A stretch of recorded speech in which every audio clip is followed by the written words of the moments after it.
Selamat pagi. Assalamualaikum warahmatullahi wabarakatuh. Perkenalkan, saya Rizky Priambodo, dosen program studi biologi, Fakultas Matematika dan Ilmu Pengetahuan Alam, Universitas Negeri Jakarta. Dalam kesempatan ini, saya akan memaparkan pernyataan diri dosen dalam unjuk kerja Tridharma Perguruan Tinggi bidang pengajaran pada mata kuliah genetika. Mata kuliah genetika memiliki bobot 3 SKS dan merupakan mata kuliah wajib semester 4. Pada mata kuliah ini, mahasiswa akan mempelajari tentang konsep dasar materi genetik berupa gen, DNA, dan kromosom. Mahasiswa juga akan mempelajari tentang persilangan dan pewarisan berdasarkan hukum Mendel serta ekstensi hukum Mendel. Konsep genetika pada pembelahan sel, struktur kromosom dan abnormalitasnya, serta penerapan hukum Hardy-Weinberg untuk mengetahui frekuensi alel dan frekuensi genotype dalam populasi. Metode perkuliahan yang dilakukan pada mata kuliah genetika merupakan ceramah dan diskusi kelompok. Referensi yang digunakan pada mata kuliah genetika berdasarkan buku ajar atau textbook, serta beberapa artikel ilmiah yang berasal dari jurnal nasional maupun jurnal internasional. Teknis perkuliahan yang dilakukan pada mata kuliah genetika berbasis case-based learning atau CBL dengan melakukan sistem pembelajaran hybrid atau bersifat luring, juga daring, secara sinkronus maupun asinkronus dengan memanfaatkan media seperti Zoom Cloud Meetings, Google Classroom, serta Learning Management System. Pendekatan pembelajaran pada mata kuliah genetika melakukan konsep DIA atau Delivery, Interaction, and Assessment.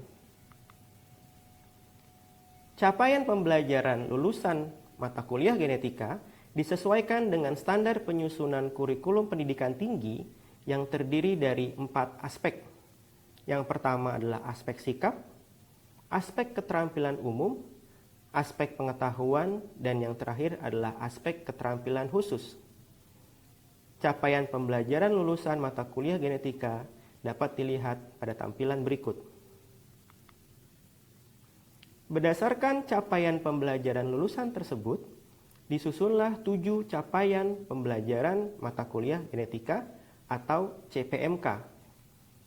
Ketujuh CPMK tersebut meliputi penguasaan konsep dasar, ruang lingkup dan sejarah genetika, penguasaan konsep dasar organisasi DNA menjadi kromosom di dalam sel melalui mekanisme pembelahan sel, pemahaman struktur kromosom dan abnormalitasnya, penguasaan konsep pewarisan sifat pada genetika klasik, menguasai prinsip penyilangan Mendel dalam teori probabilitas dan uji statistika, pemahaman konsep ekstensi hukum Mendel, dan penguasaan konsep genetika populasi.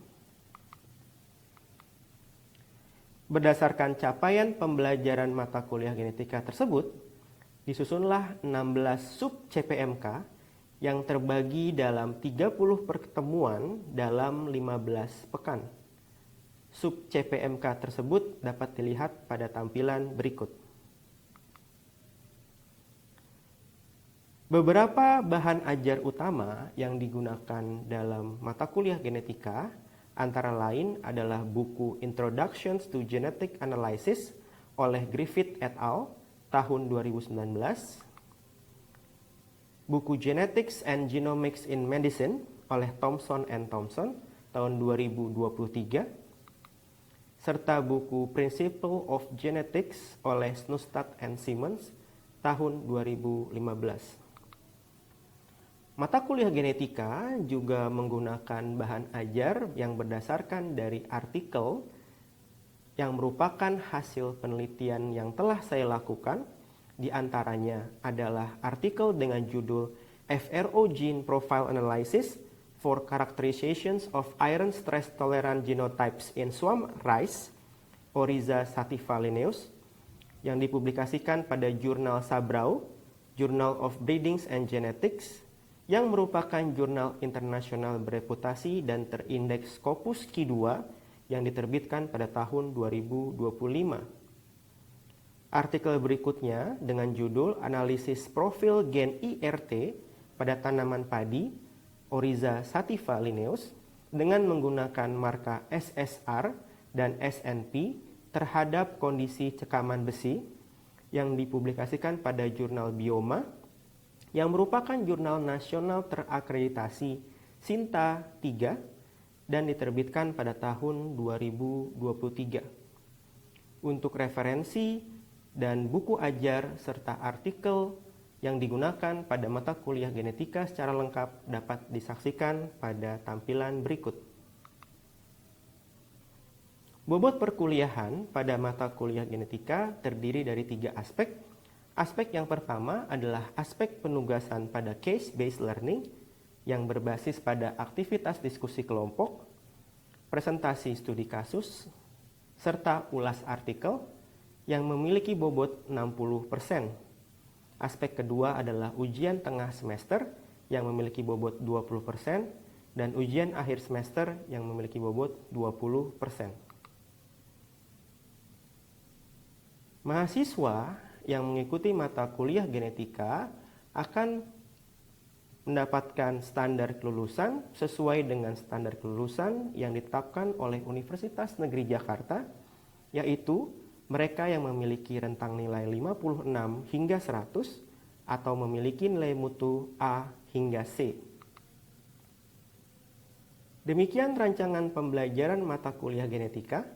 Untuk selanjutnya merupakan cuplikan suasana pembelajaran pada salah satu pertemuan mata kuliah genetika yang saya lakukan.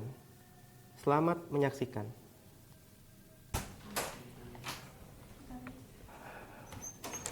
Oke. Baik. Selamat pagi. Assalamualaikum warahmatullahi wabarakatuh. Waalaikumsalam warahmatullahi wabarakatuh.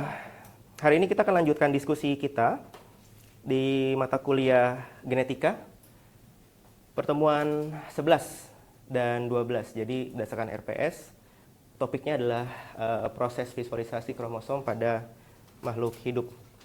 Jadi hari ini kita pertemuan 11 dulu, pertemuan 12-nya di pekan yang sama nanti, tapi topiknya masih sama, gitu ya.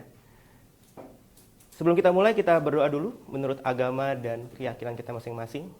Semoga apa yang kalian dapatkan hari ini bisa ada manfaatnya, dan apa yang kita lakukan hari ini nantinya berdampak ke materi-materi yang lain. Berdoa, saya persilahkan.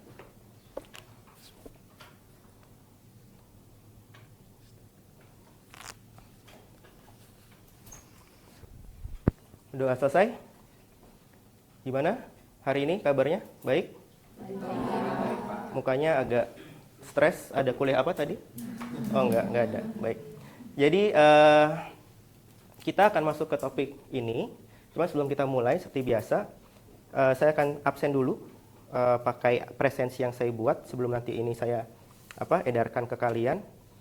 Nanti mohon ini ya, raise hand yang ada di sini. Najmi ada? Hadir. Oke. Cindy hadir. Anindya, Rifat hadir. Aura hadir.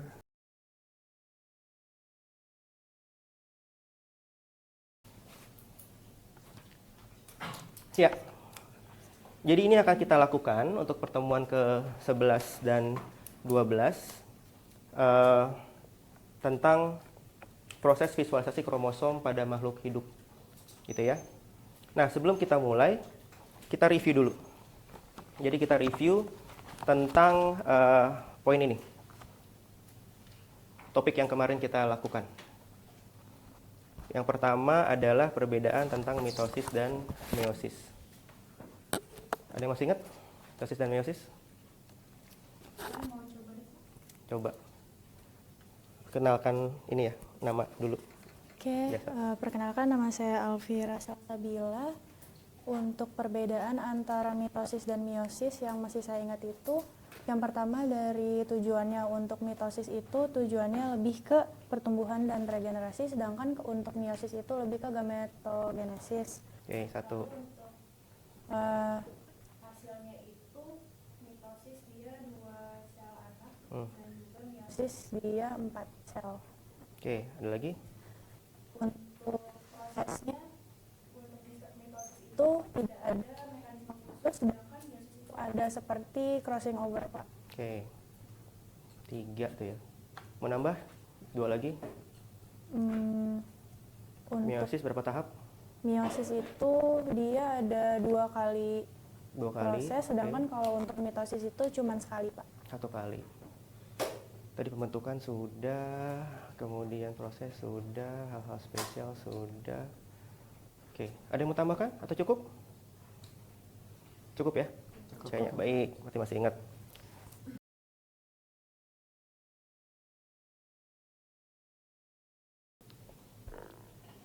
Nah, pada topik kali ini saya merefresh kembali tentang capaian mata kuliah dan juga subcapaiannya. Kita masuk ke pertemuan 11 dan 12.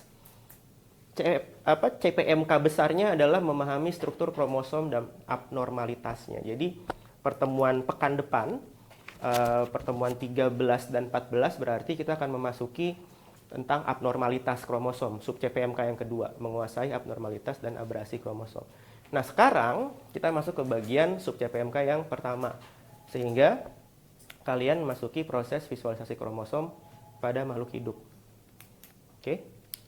Nah, ini alokasinya. Oke, tadi kita sudah sering bicara tentang kromosom.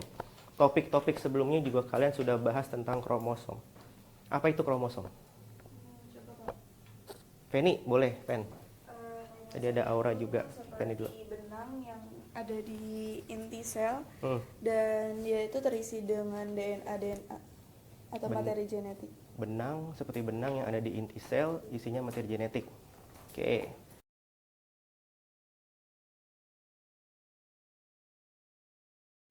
Jadi pertama, menurut KBBI nih, kalian bisa cari di KBBI daring. Kalau menurut KBBI, kromosom itu adalah bagian kromatin inti sel yang berceraian apabila sel terbelah atau membelah yang merupakan rangkaian pendukung jenis benda hidup. Gitu ya, bercerai itu dalam bahasa Indonesianya bukan pisah ranjang atau pisah rumah gitu enggak ya, tapi dia bercerai artinya dia berpisah ketika dia melakukan pembelahan sel. Kemarin juga kita sudah sempat ingat bahwa dalam mitosis dan meiosis pada metafase ke anafase, kromosom homolog di meiosis dia terpisah ke masing-masing kutub. Kalau mitosis dia kromatidnya yang berpisah. Nah, pengertian yang kedua, benda mikroskopis berbentuk tongkat yang berada dalam sel organisme mengandung gen yang banyak. Itu definisi kromosom dalam konteks biologi, ada keterangannya di situ. Nah, masih dalam konteks biologi, jadi kalau di KBBI sekalian saya infokan, misalkan ada bla bla bla seks gitu, artinya ini adalah kromosom seks gitu ya, sepaket. Apa itu kromosom seks? Kromosom yang berhubungan dengan penentuan jenis kelamin pada mamalia. Terdapat suatu pasangan yang tidak sama, yaitu kromosom X dan Y. Kalau digabung, kromosom seks dalam KBBI. Kromosom X sendiri adalah satu di antara 2 kromosom yang membawa faktor kelamin, terdapat pada wanita sebagai pasangan homolog XX dan pada jantan sebagai pasangan yang tidak homolog atau XY. Kromosom Y, pengertian terakhir pada KBBI, satu di antara 2 kromosom yang membawa faktor kelamin terdapat pada jantan berpasangan dengan kromosom X dan tidak terdapat pada wanita.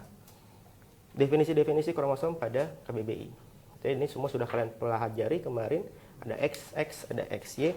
Namun secara umum, kromosom adalah, saya kasih visualnya di sebelah kanan, dia adalah bentuk pengemasan terakhir dari DNA sebagai materi pewarisan sifat pada makhluk hidup. Jadi DNA itu dikemas, gitu ya, dikemas. Kalau kita lihat pada bagian kanan atas, dari mulai DNA double helix, tadi teman kalian sempat bilang, dia berubah menjadi nukleosom, diikat oleh protein namanya protein histon, kemudian membentuk loop. Tadi teman kalian juga sempat bilang ada kromatin di situ. Nanti kromatin akan berbentuk kromatid, baru akan menjadi kromosom. Nah, ini adalah struktur kromosom. Jadi ini adalah struktur kromosom di mana ada bentuknya, ini kalau pada manusia ya, seperti X gitu. Tadi teman kalian juga sampaikan, ada sentromer yang berada pada bagian tengah, ada telomer yang berada pada bagian ujung. Jadi sentromer adalah bagian penghubung kromosom antara lengan yang satu dengan lengan yang lain. Telomer adalah bagian ujung dari kromosom itu sendiri. Nah, di dalam kromosom itu sendiri nanti ada pola gelap dan pola terang. Jadi ada pita gelap, pita terang. Ini gambaran secara animasinya. Yang kanan adalah gambar mikroskop elektron. Sama terlihat, ada yang gelap, ada yang terang. Nah, dalam hal ini kenapa bisa berbeda? Ada yang warnanya gelap, ada yang warnanya terang. Ya, silakan. Nah, tolong. Perkenalkan, nama saya Arya. Untuk menjawab terkait kenapa dari kromosom itu ada gelap terangnya, karena bagian gelapnya itu terkondensasi materi genetiknya atau lebih padat, sementara bagian yang lebih terang lebih renggang gitu daripada yang bagian yang gelap gitu, Pak. Oke. Terima kasih, Arya. Ada yang terkondensasi sangat padat, betul. Jadi dia terkondensasi sangat padat, tapi satu lagi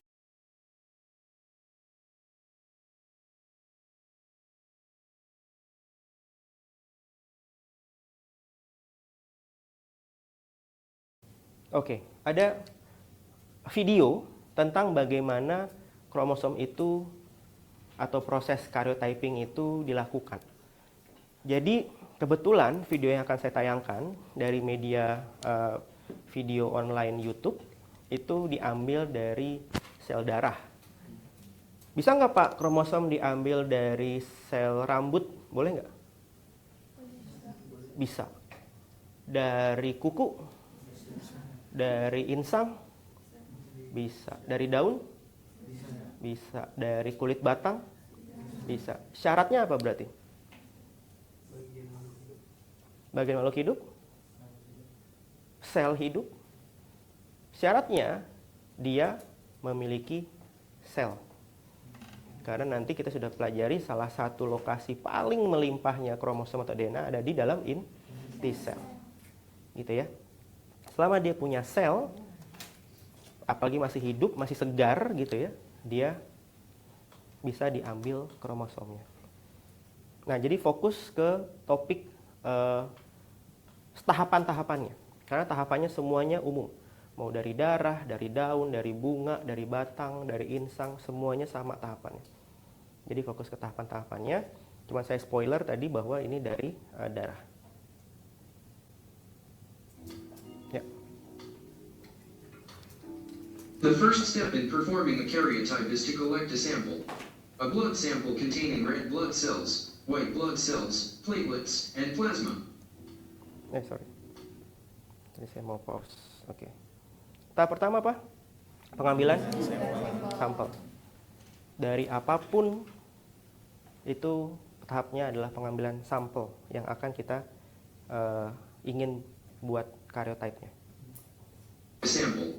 A blood sample containing red blood cells, white blood cells, platelets, and plasma.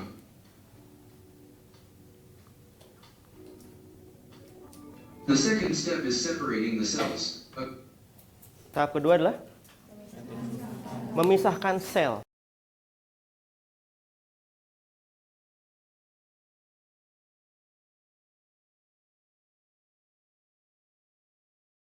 Sekarang kita masuk ke diskusi kelompok. Jadi walaupun saya sudah menjadi staf pengajar cukup lama, saya kadang kesulitan berhitung. Jadi tolong bantu saya menghitung ya. Sampai 4 aja.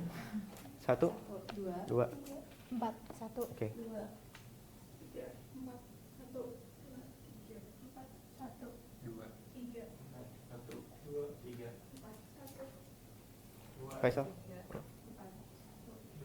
2, oke. Yang satu ingat dengan yang satu, nanti yang dua dengan dua, tiga dengan tiga, empat dengan empat. Sekarang silahkan bergabung dulu. Yang satu di sebelah sini mungkin gitu. Yang dua, tiga mungkin agak ke tengah, silakan bangkunya bisa diposisikan juga. Yang empat di sebelah sana.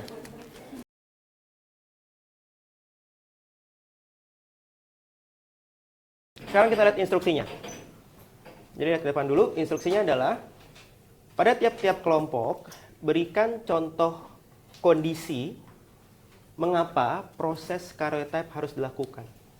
Kenapa sih kita harus melakukan karyotyping?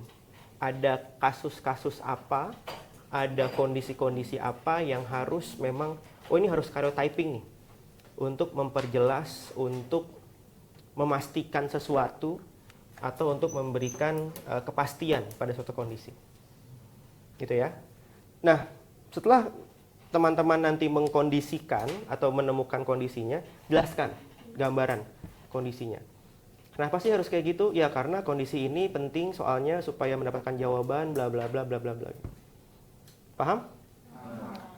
Kalau ada yang sama nggak ada masalah. Nanti kita lihat ketika presentasi akhir kalian. Waktu diskusinya 10 menit mungkin ya. Kita sepakati dulu, nanti kita coba lihat. Nanti setelah itu perwakilan kelompok menyampaikan hasil diskusi dari kelompoknya. Oke? Cukup jelas dipahami? Jelas. Oke, silakan bisa dimulai diskusinya.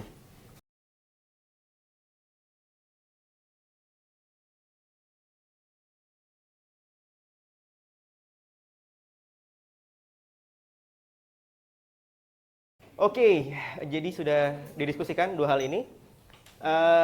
Kita mulai dari mana dulu? Kelompok mana dulu? Kelompok 2. 3, silakan kelompok 3. Siapa yang mau bicara? Feni, silakan. Sambil berdiri boleh? Sini Feni, depan.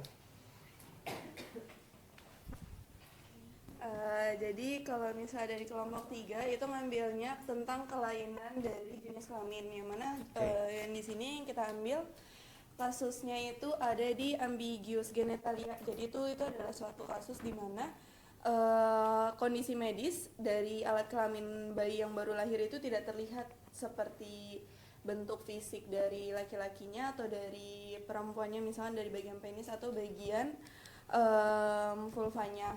Nah, karena dari fisiknya itu tidak terlihat, itu dibutuhkan ke tahap karyotyping. Jadi kita melihat dari bagian kromosomnya, karena dari penyakit tersebut itu dipengaruhi oleh hormon dari testosteron atau hormon lainnya, dan biasanya itu disebabkan oleh kondisi ibu hamil yang mengkonsumsi obat-obatan tertentu. Seperti itu, Pak. Oke. Jadi kondisinya adalah sebelum setelah kelahiran untuk mendeteksi adakah kelainan atau tidak gitu ya pada ibu hamil. Oke. Kita beri plus dulu untuk kelompok Feni. Terima kasih. Bisa? Ya, bisa. Jadi banyak kasus terjadi, betul. Pak, kelaminnya masih belum jelas antara laki-laki atau perempuan, dan itu sering terjadi. Apa salah satu kuncinya? Cek kromosom. Kalau dia XX berarti sejatinya bayi itu adalah perempuan. Kalau XY laki-laki.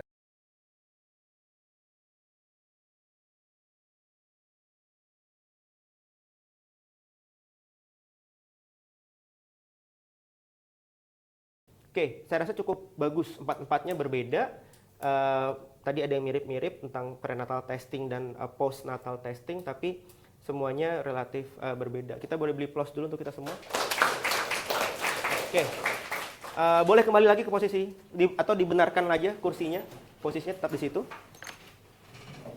Jadi kita sudah melakukan diskusi kelompok tadi, ada 4 kelompok, dan saya rasa pendapatnya sudah bagus-bagus. Artinya kalian bisa menggambarkan esensi dari peran karyotype, peran visualisasi pembuatan kromosom untuk apa saja. Nah, nanti tinggal pertemuan berikutnya akan dihubungkan apa saja hal detail tentang proses karyotyping tersebut. Nah, kita lanjut. Oke, kita masuk ke bagian akhir. Kita evaluasi. kita melakukan sedikit kuis. Silakan bisa di-scan, ada kodenya juga di bagian bawah.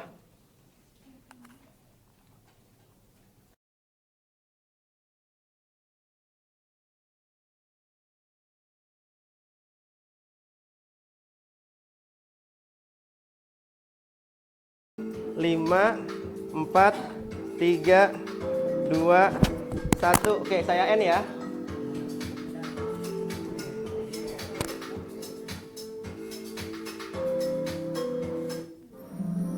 Juaranya adalah Vira, juara 1. Venesia kedua, Seno ketiga. Jadi skornya lumayan. Kelas akurasinya 92%. Bagus. Jadi secara umum jawabannya sudah banyak yang betul. Gitu ya, 92%. Jadi di atas 70. Jadi kalau UTS bisa ya jawabnya ya. Mudah-mudahan ya. Oke. Oke, saya akan kembali ke PPT.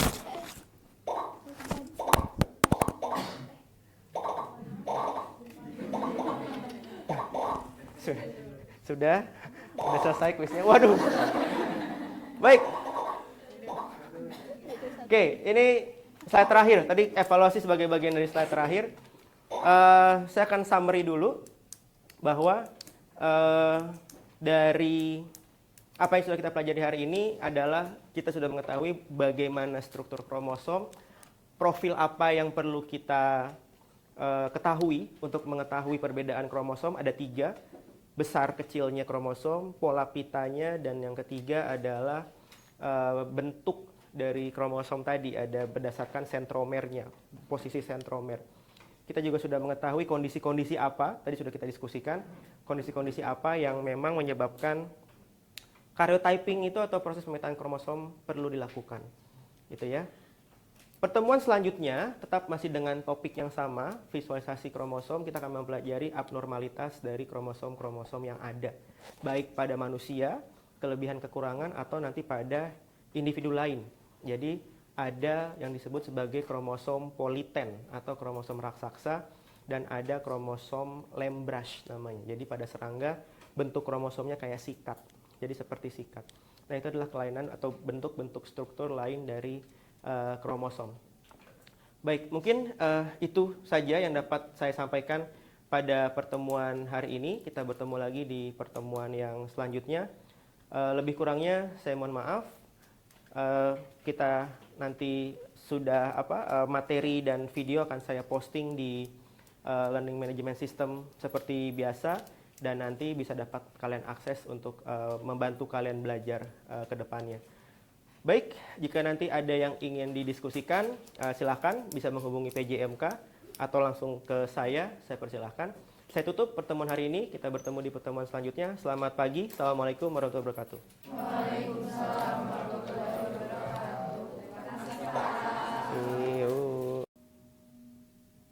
Demikianlah video pernyataan diri dosen dalam unjuk kerja Tridharma Perguruan Tinggi dalam bidang pengajaran pada mata kuliah genetika yang dapat saya sampaikan.